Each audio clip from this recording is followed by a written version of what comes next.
I'd like to introduce Mack Paul. His day job is with the Morningstar Law Group, but he's also has a lot of interest about the region and has done a lot of great work about the region's history. So through archival materials, photographs, and oral histories, Mack has been working on a new book, Made in the Triangle, which presents a more complete story of RTP's development, one that commemorates innovation while confronting the local sacrifices that came with it. Mack, one of the book's authors, will reflect on the region's history and the central role of the Research Triangle Park. And we were glad to have Mack here doing some research through our archival library. And I'm really excited for the work that Mack's been doing and for him to talk to you a little bit about it today. So Mack, thank you for being here.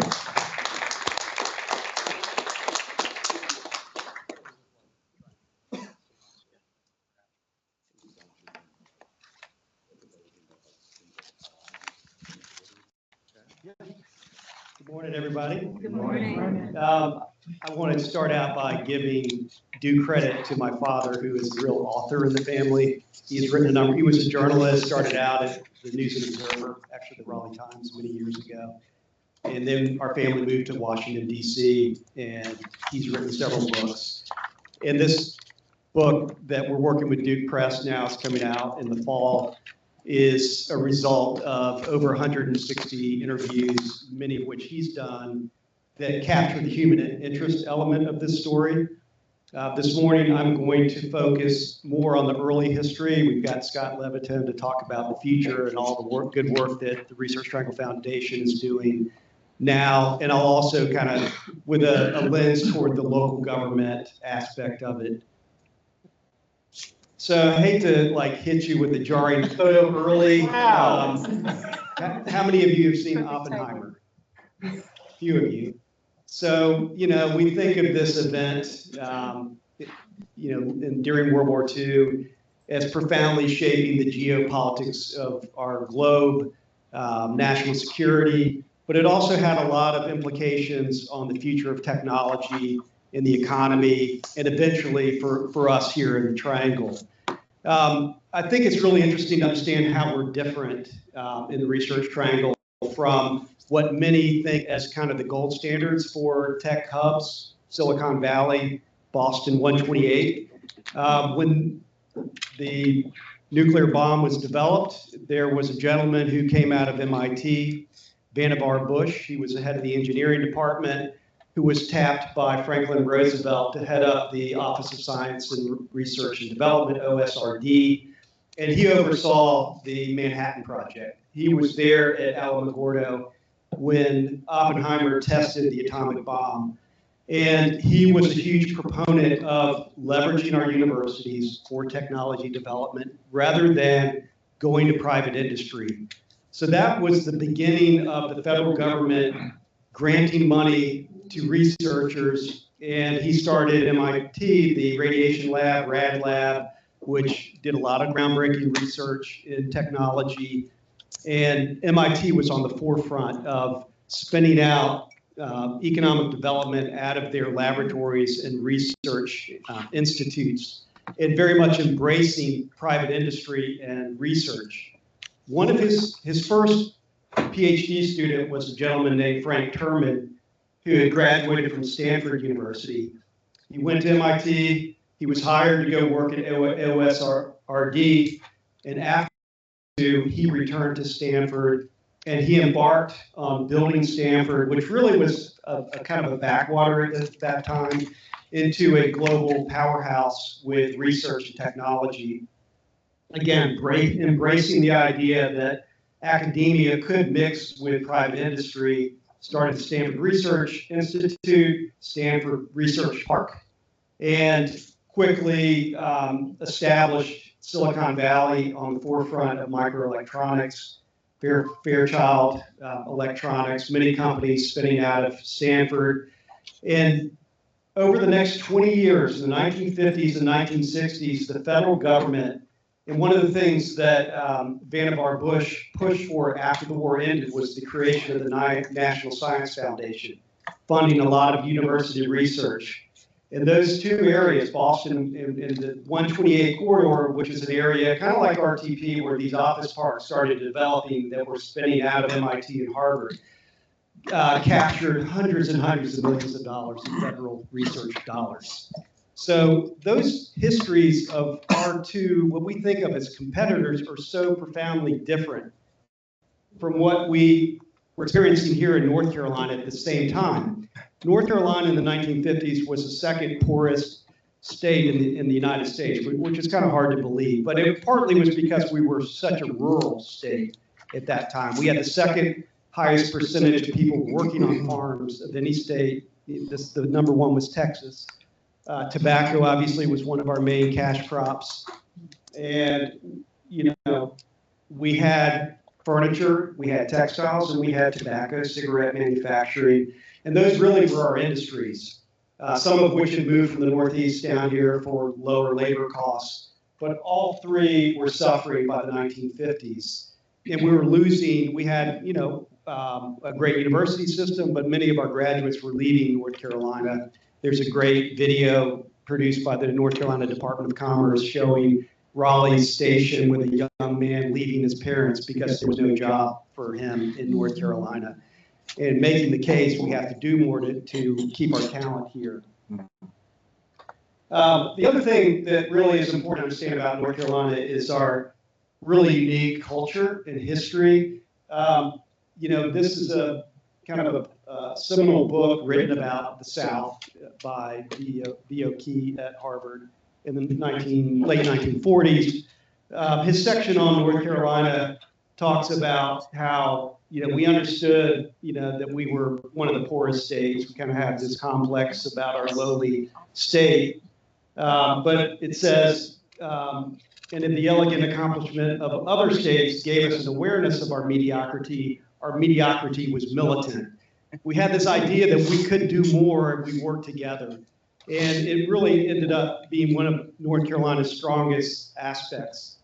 You know, we did have an industrial class from textiles, you know, mostly in the Triad, Charlotte, Durham, Raleigh. You know, I hate to say Wake County at that time really was almost not non-existent, but it was not at all an economic powerhouse for North Carolina.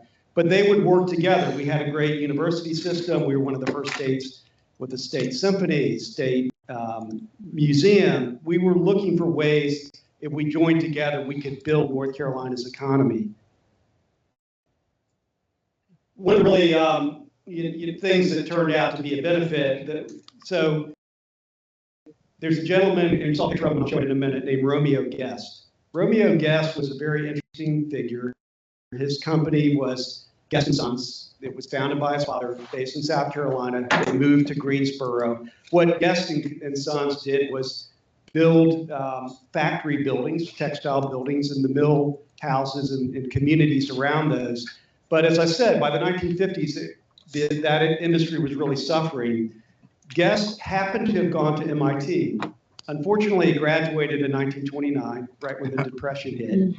But he saw firsthand what was going on at MIT. He saw these companies, Polaroid, Eastman Kodak, all of this technology coming out of MIT. And he was looking at an issue. He was trying to recruit Merck to North Carolina. Merck decided to go to Virginia, but they situated near Charlottesville because Charlottesville had a university. So he started thinking universities could be an attractor in this new world where the federal government is going to be pouring money into research in universities because of what Bush was able to sell Franklin Roosevelt on. And he started looking at maps, and he quickly realized, well, three of the great universities in North Carolina, Duke, UNC, NC State, they're all in this triangle area. And he met with a gentleman, Brandon Hodges, who had been the treasurer of North Carolina, no relationship to Governor Hodges, Luther Hodges. And he started meeting with NC State, UNC, and Duke in the early 50s. At the same time, a very fortuitous thing happened. Luther Hodges, who grew up in a little town called Spray, North Carolina, which is no longer an existing town. It was merged, but it's north of Greensboro. one of 9 kids, went to work in a textile mill at age 12 or 13. Ended up getting a scholarship to UNC, student body president. He went back home after he graduated, had a lot of job opportunities, but decided to work in the textile factory. And he quickly elevated himself to running all of the mills for Marshall Fields, which is a big department store in Chicago, in New York City by age 40, hugely successful. And when he retired at age 52, he came back to North Carolina, and he was part of this, and I didn't mention the term used by VOK, the progressive plutocracy of North Carolina. These folks who were running these industries at that time, one of which was Robert Haynes, the Haynes family, Haynes Textiles. He was the president of Wachovia Bank in Winston-Salem. He talked Hodges into others' approach about running for lieutenant governor in North Carolina in 1952. No background in politics, but he had a great network to start from. And he ran as an outsider, won as lieutenant governor, became governor. William Umstead was the governor, got elected governor that year. But inauguration night, Umstead was out, exposed to the weather, got sick immediately, and dies a year later. And so they had no relationship, really. Umstead was very much a political creature. He was a teacher, then he got his law degree, became like a prosecutor, and he was interested, his whole platform running for governor in 1952 was driver's ed in North Carolina, putting a referendum for making it able to buy liquor by the drink, and putting more money into paying public education because of his background in education. Hodges, on the other hand, comes in, and his whole thing is around industrial development, economic development, going out to the rest of the world and selling North Carolina, bringing companies to North Carolina. So here he is getting sworn in the Capitol after he gets elected, and he is quickly introduced to Romeo Guest after he gets sworn in as governor. It's interesting. A lot of people at that time observed Romeo Guest was in that meeting, a couple other people in that initial meeting with Hodges, and Hodges did not seem very excited about the idea of RTP or creating this new concept around the universities. But what people didn't know is that same day he was meeting with the Pearsall Commission. The Brown v. Board of Education decision came out in 1954. The repercussions in the South to desegregation were enormous. The stakes were incredibly high about how to navigate this incredibly sensitive issue in the South. And he was confronted with that. At the same time, he was hearing about the idea of RTP. What's also important to know about RTP is RTP was not a place initially. RTP, and what this book argues, is RTP really is an economic development strategy. The initial mission statement, or the charter of the Research Triangle Committee, which is the predecessor of the Research Triangle Foundation, was to create a way to attract industrial laboratories to an area around NC State, Duke, and UNC, but not exclusively in this area, but also, and then to attract industries to North Carolina to raise the standard of living for North Carolinians. So it was all about bringing North Carolina ahead economically. It wasn't a place. Romeo Guest met with some of the deans over at NC State, one of whom was Dean Newell in the textile department. And Newell really was the first one to say, hey, have you thought about creating a place, a park, for companies to look at? And that ends up being a very important aspect for any company, is speed to market. And so that was when the conversation started about actually looking for a location in the area to create a park. And it really took off from there and very much became what it is today. I'm just going to touch on a few of these kind of interesting stories. Gertrude Cox, one of the major issues for RTP getting started was the buy-in of the universities. I mentioned Stanford and MIT and how aggressively they embraced the idea of commercialization and research. Duke, UNC, and NC State were not comfortable with the idea of mixing academia with industry. And Paul Gross, he was the chemistry department head for Duke, said there's no way Duke is going to participate in this idea of RTP unless you create a research institute, which became RTI, Research Triangle Institute. Because we need to have a buffer between academia and industry, and a place where professors can be an adjunct, or people from industry can teach at the universities, or we can work on contract for private industry. RTI really was successful because of Gertrude Cox. Gertrude Cox came here in the 1940s from Iowa State. NC State wrote to Iowa State and said, we'd like to hire a head of our statistics department. So they put together a list of candidates from Iowa State, which was one of the leading centers for statistics in the United States. And it was given to Gertrude Cox, who was a professor there, and she's like, well, why is my name not on here? And they're like, okay, well, they ended up putting her name in a footnote and said, if you want to consider a woman, you might think about Gertrude Cox. And, you know, North Carolina State had the foresight to hire Gertrude Cox, who became one of the preeminent statisticians. She created one of the top 3 centers in the world, along with London School of Economics and Iowa State. She also started the biostatistics program at UNC.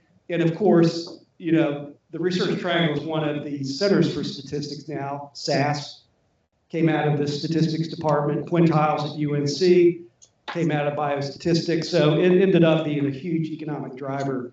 And she agreed to go to help start RTI and brought 18 of the first contracts that RTI had and really got RTI going back in 1960, 1959, 1960.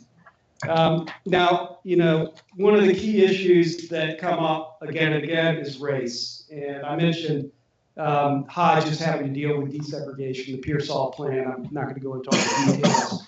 But North Carolina, you know, had the leadership at the time to understand the sensitivity over desegregation. We did implement a plan that really localized the way communities dealt with desegregation.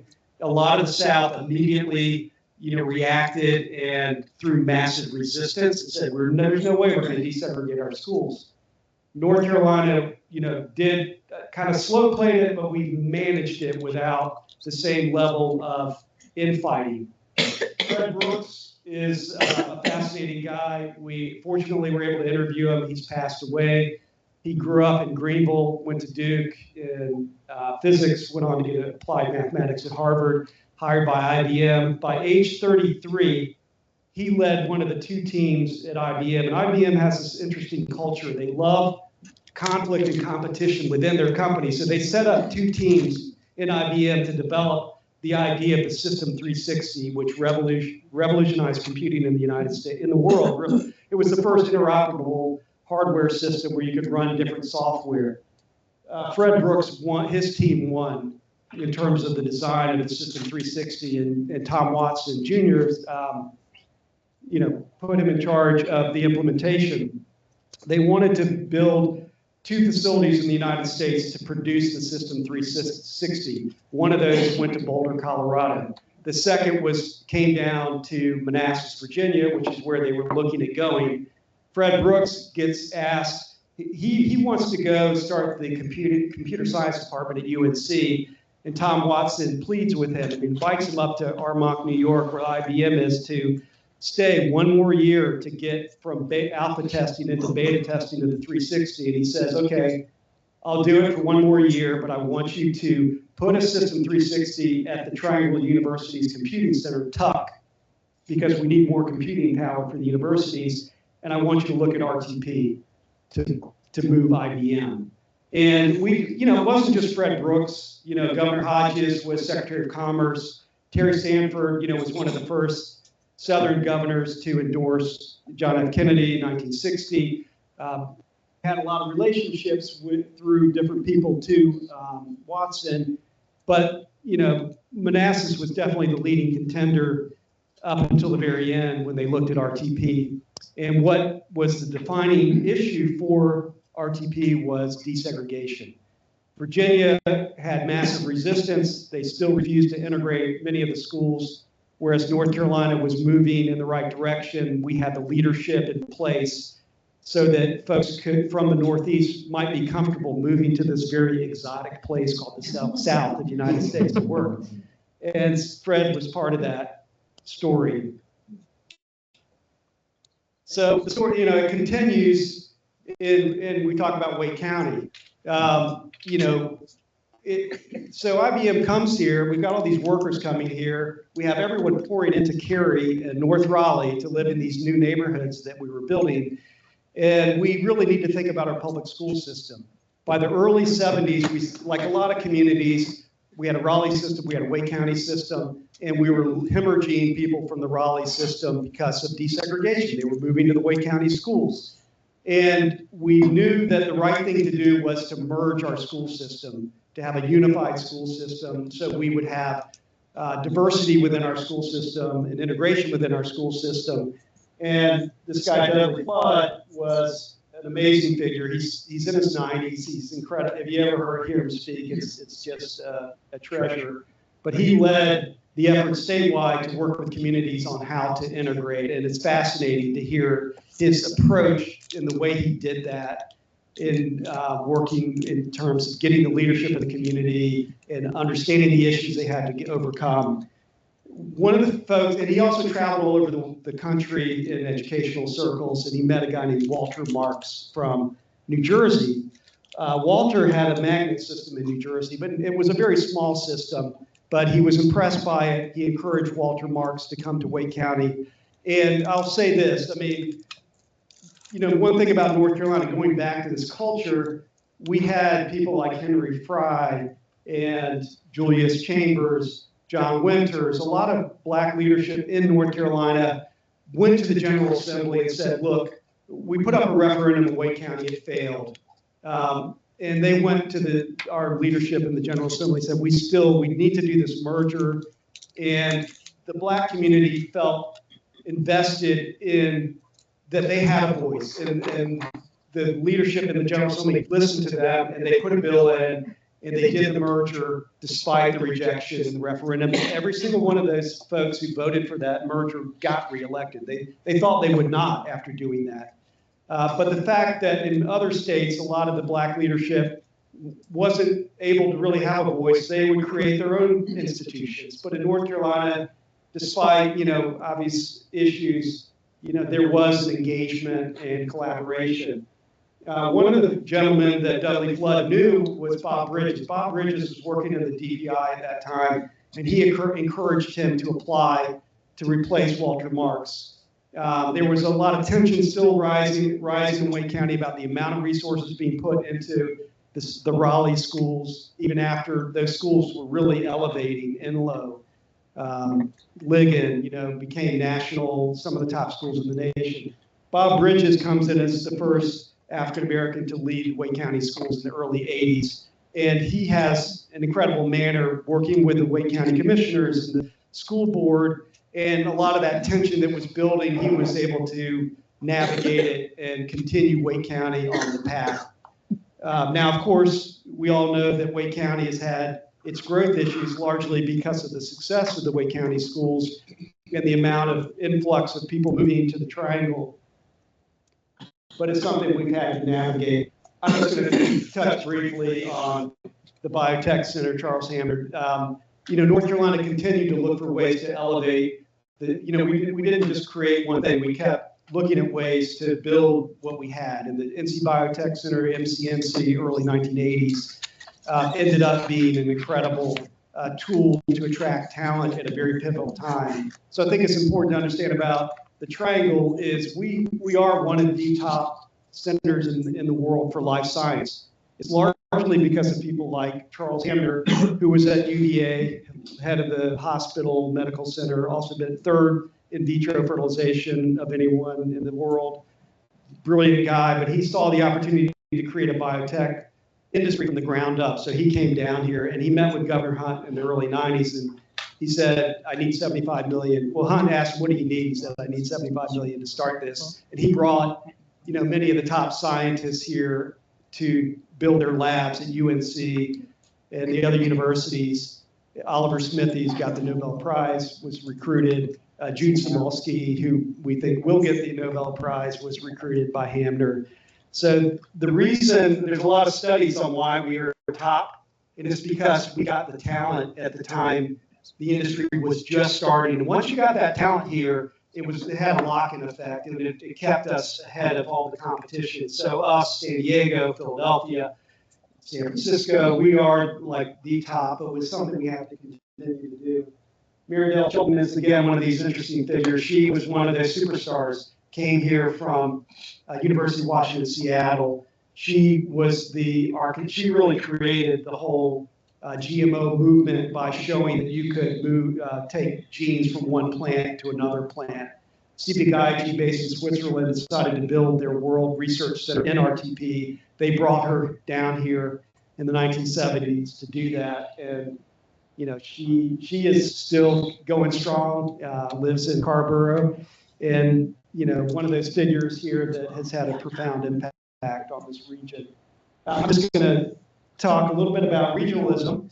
So some of you may have had the joy of visiting the Governor's Inn. Back in the 70s, 80s, and 90s, this was the epicenter of the region.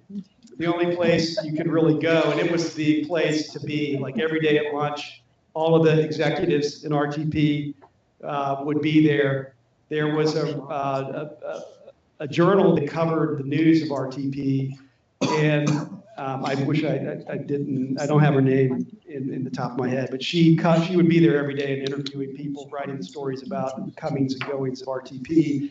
They had a place on the upstairs called the Gold Nugget Lounge, where you could come and hear a dinner show on Sunday evenings and have your own locker where you could keep your liquor.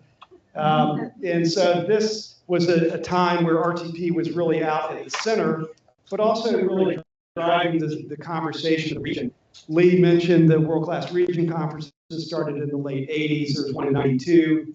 And that was a really pivotal one. Neil Pierce with City States came here and talked about regionalism and the need to create a regional leadership organization, which ultimately became the Greater Triangle Regional Council. But we also started realizing together we were so much more than the parts.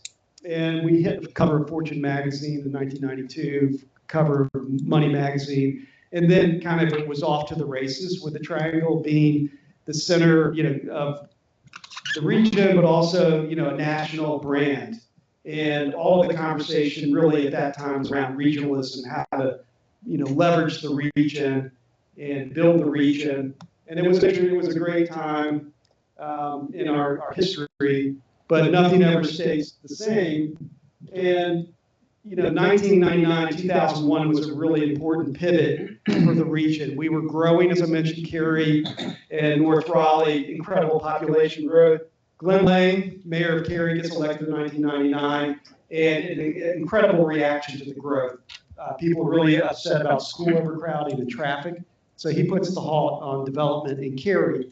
2 years later, Bill Bell gets elected mayor of Durham, and Charles Meeker in Raleigh. I'm sorry, I cut out Kevin Foy over here. Yeah. But, I'm sure you've heard of The Creative Class, 2002, Richard Florida. And, that book underscored the kind of the proposition of the Triangle. We rank very high because of our talent here. But he also, in that book, pointed out that there were economic developers screaming about the lack of walkable urban amenities in the Triangle. We were a suburban community built around RTP, and the fact that our job center was kind of separated from where people lived, which is why it was so important to get the local governments to buy into the idea of RTP. And that's where the people were going to live. That's where they were going to get their amenities. Bill Bell and Charles Meeker come in as mayor, and they say, we're going to rebuild our urban centers, and we're going to put the energy starts flowing back into our towns. And one of the things that Triangle Regional Planning Commission in the early 60s, and then the Greater Triangle, the Development Choices Project, which was another world-class region conference in 1998, they kept looking at growth scenarios for the Triangle, looking at several different patterns. an urban pattern where we completely grow in our urban centers, a corridor pattern where we grow in certain specific corridors, presumably around transit, and then a nucleated pattern, which is really a dispersed sort of town pattern. And those ideas still, exist today. Charles and Bill Bell both were trying to rebuild the urban centers. And I think I just want to say a word about Bill Bell. He came here as an engineer for IBM, and he became a county commissioner back in the 70s. He was a county commissioner in Durham for a long time. And Durham, really was essential to RTP. All of RTP was in Durham originally before it expanded into Wake County. And there was always a question around water. RTP is in what's called the Triassic Basin, which is one reason there was nothing there. It doesn't permeate water, or it's not good for agriculture. And there was always a question about how they were going to get the water. When IBM made the decision to come there, and also at the same time the National Institute of Environmental Health, Kennedy sort of saw to that because of the relationship with Sanford. That kind of forced the question, would Durham serve RTP? It was always understood that they would, but no one ever knew whether they would have to.